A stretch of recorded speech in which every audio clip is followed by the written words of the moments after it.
صلوا على رسول اللهم صل وسلم عليه وعلى آله. وثيقة تصديق وتنفيذ حكم قضائي. رئيس مجلس القيادة الرئاسي عملا بأحكام المادة 123 من الدستور والمواد 470 و478 و479 و480 من القرار الجمهوري بالقانون رقم 13 سنة 94 بشأن الإجراءات الجزائية.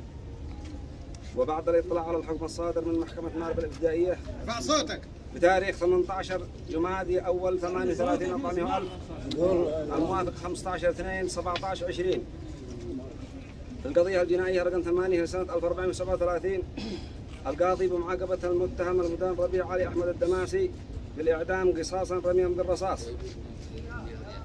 حتى الموت لقتله عمدا وعدوانا المجني عليه صدام عبد الله محمد القحاطي. وعلى الحكم رقم 38 لسنة 39 الصادر من محكمة استئناف مارب.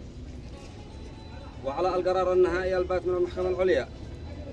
وعلى تقرير النائب العام رقم 1 لسنة 2020 وتاريخ 14 جمادي الأول الموافق 9/1/2020 بشأن القضية الجنائية المذكورة.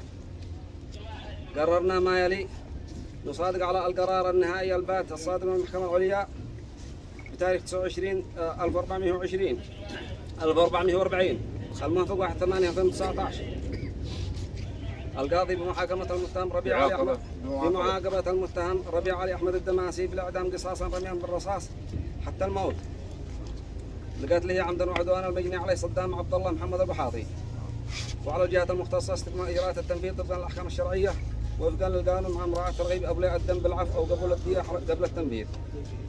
والله على ما نقول. صلينا على اللهم صل عليه. احنا يا قبائلنا تحدث ندعو أنا سامح هذا ربيع لوجه الله الكريم.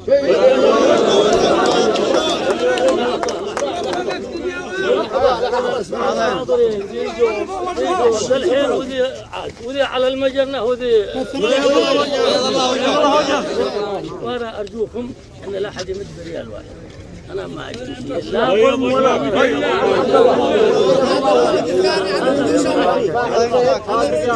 اللهم ادفع والله أبدا أبدا أبدا أبدا أبدا خلوها على مهل خلوها على مهل. يلا تمام.